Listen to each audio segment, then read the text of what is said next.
Ito ang Hardin ng Panalangin kasama si Pastor Dave De Guzman.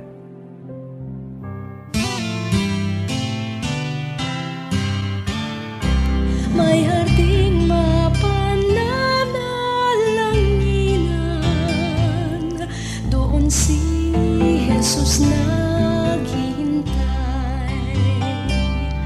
O kay inam ng panalangin ang hardin, doon kay gandang manalangin. Tayong natulog sa luklukan ng Diyos sa hardin ng pananalangin.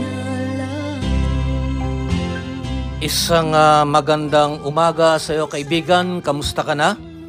Naway nasa mabuti ka pa rin kalagayan at maging ang iyong pamilya. Tulad po ng aking madalas na pagbati, walang masyadong alalahanin, maayos ang kalusugan ng bawat bahagi ng inyong sambahayan. So umagang ito ay patuloy tayo sa pag-aaral ng salita ng Diyos. At ang ating tema ngayon ay patungkol sa pagiging mapagkunwa o hypocrisy. At bahagi pa rin ng ating tema, ito ay matatagpuan sa maituturing nating Sermon on the Mount ng ating Panginoon.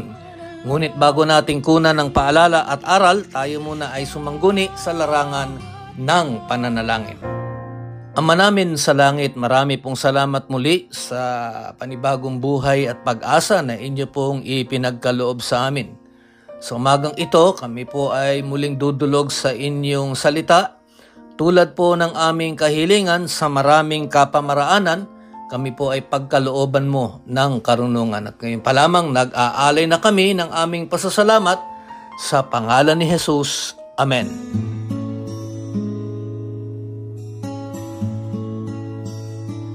Hypocrisy, ito ang tema natin sa umagang ito at kaibigan, pakibuksan mo na lang yung Biblia mo sa Aklat ng Mateo, Kabanata 7. Pag-aaralan natin ang mga talata 1 hanggang talata 5 at ito ay patungkol sa paghuhusga sa kapwa o judging others.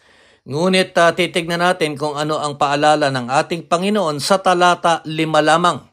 At kung ano tayo ilalarawan ng ating Panginoon, kung tayo ay hinuhusgahan natin ng ating kapwa at hindi naman natin sinusunod ang kanyang mga iniuutos. Sabi rito sa Aklat ni Mateo, Kabanata 7, dito sa talata 5, sabi ay, mapagkunwari, alisin mo muna ang malatrosong puwing sa iyong mga mata, nang sa ganoon ay makakita kang mabuti, para maalis mo ang puwing sa mata ng iyong kapwa. Alam mo kaibigan, ito ay nabanggit ko nga, bahagi ito ng Sermon on the Mount ng ating Panginoon at napakarami ng audience doon.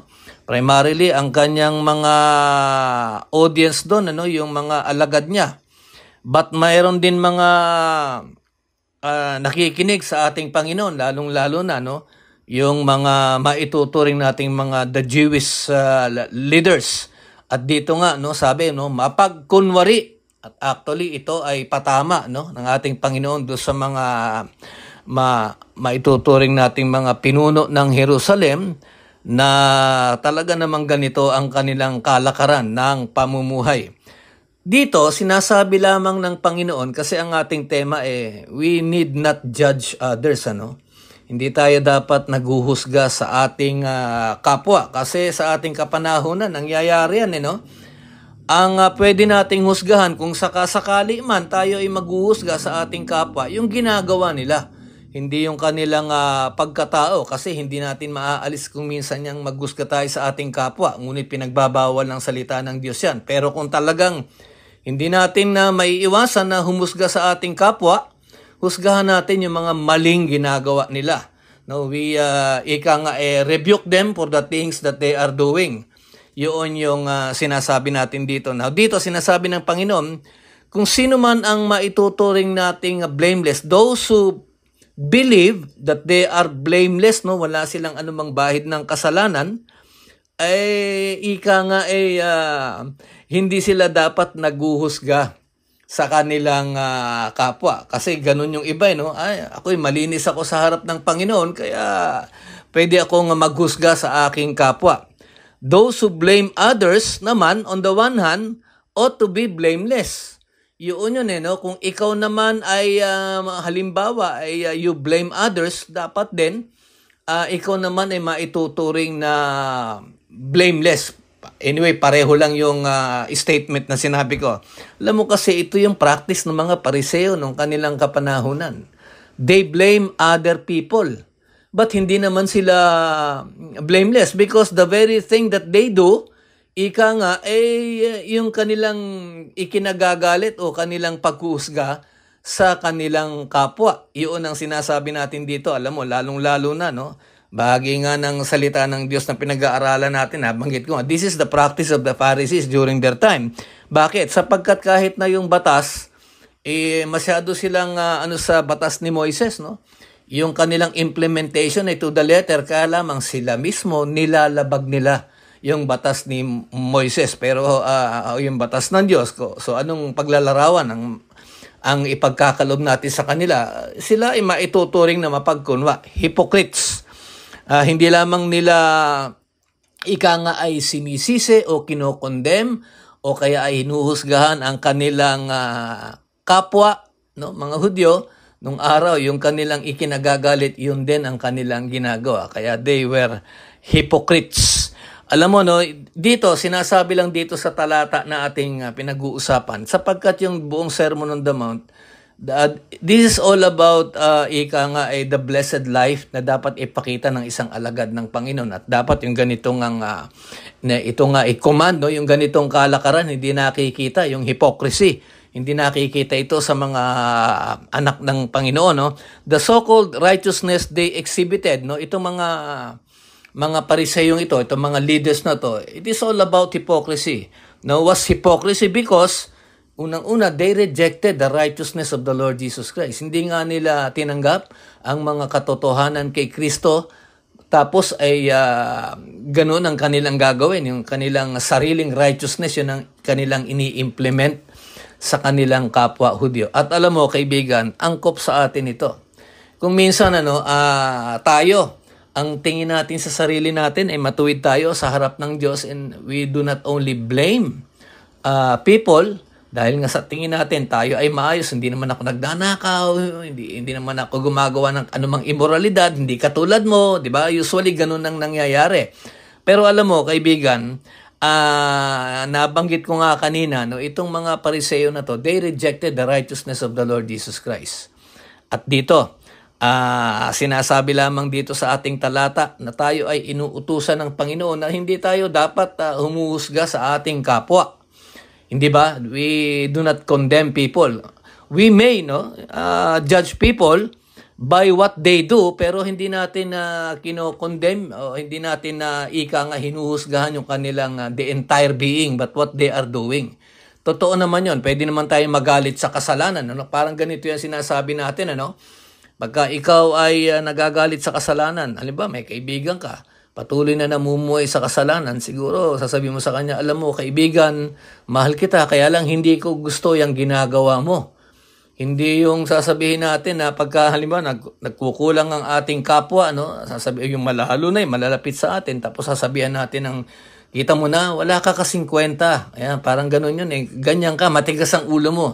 We must be able to exercise how to be even pleasant sa ating pananalita, not condemnatory, at hindi rin dapat nagiging habitual yung ating ginagawang pagre-rebuke sa kapwa natin, lalong-lalo na kung ito ay nauuwi sa paghuhusga sa buong katauhan ng ating mga malalapit sa buhay o mga kaibigan natin na nakagagawa o patuloy na gumagawa ng kasalanan.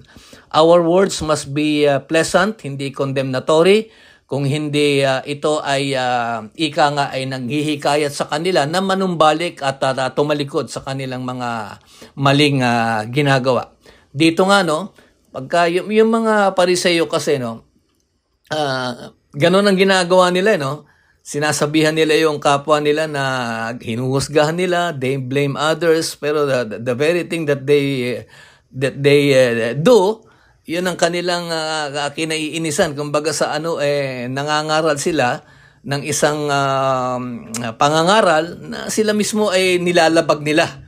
Ganoon yun. Kaya definitely, ang paglalarawan sa kanila would be hypocrites. Alam mo kaibigan, sinasabi rito sa talata na ating tinutunghayan, kung halimbawa mag-aalay naman tayo ng tulong, dapat maging maingat tayo na hindi natin kumbaga hindi tayo magbibigay ng tulong kung tayo mismo ay may ginagawa na mali sa harap ng ating Panginoon. Wala tayong karapatan, na mag-alay ng tulong sa ating kapwa kung tayo mismo hindi maayos ang ating kalagayan sa harap ng ating Panginoon. At dito sinasabi lang na mag-ingat tayo, Hindi tayo dapat naghuhusga sa ginagawa ng ating kapwa. Talaga, magagalit tayo sa kasalanan, ngunit ang ating pagwiwika sa mga malalapit sa atin na nakagagawa ng kasalanan, it must always be pleasant, words that would encourage them. Tandaan natin ang utos ng Panginoon, hindi tayo dapat naghuhusga sapagkat siya lamang ang may karapatang humusga sa atin.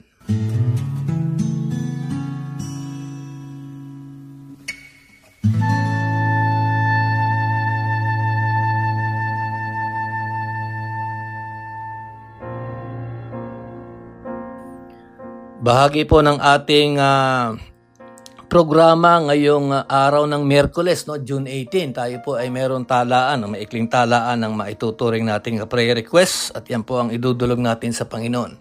Kaibigan, kung may nais kang idulog sa ating Panginoon sa mga sandaling ito, halika, sumabay ka sa ating pananalangin. Ama namin sa langit, marami pong salamat sa napakagandang pribileyo ng pamamagitan sa larangan ng pananalangin.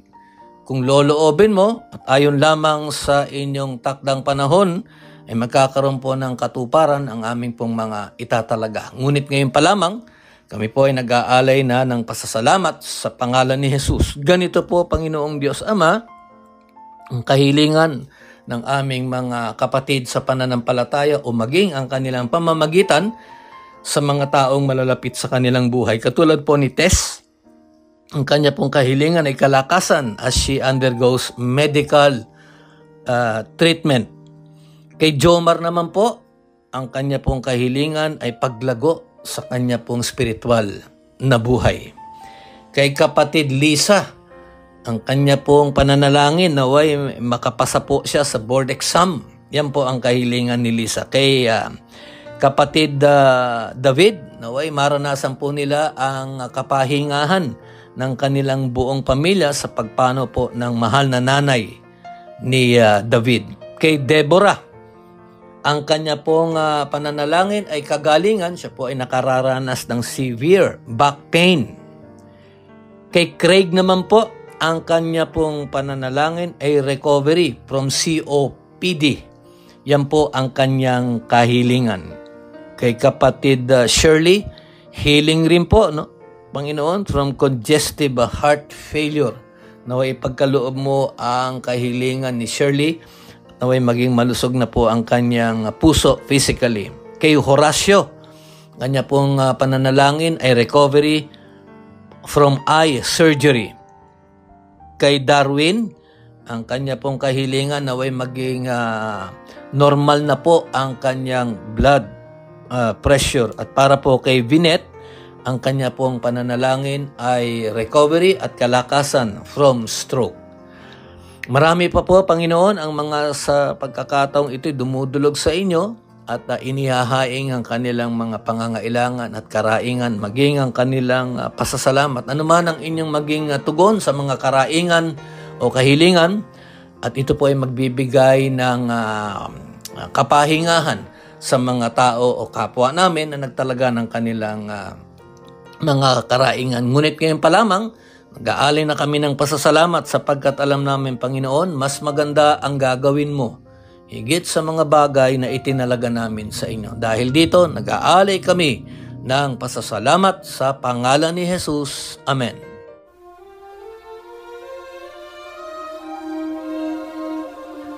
Kaibigan, tayo ay muling pinaalalahanan dito sa talata na ating tinunghayan na hindi tayo dapat naghuhusga sa ating kapwa. Ano man ang ating tingin sa ating sarili, huwag tayong maghuhusga sa ating kapwa sapagkat ang paghuhusga, siya lang ang tanging Diyos lamang, siya lang ang may karapatan. Kung tayo naman ay mag-aalay ng tulong sa ating kapwa o mga mahal natin sa buhay, siguruhin natin na ang tulong na iaalay natin sa kanila ay maging maayos din naman ang ating kalagayan sa harap ng ating banal na Diyos. Tayo ay pinaaalalahanan na huwag o inuutusan na huwag tayong maghuhusga. Ama namin sa langit, marami pong salamat sa inyong paalala. Naway tumimo ito sa aming puso at isipan at ng aming pong maisapamuhay. Tanggapin mo ang aming pasasalamat sa pangalan ni Jesus. Amen.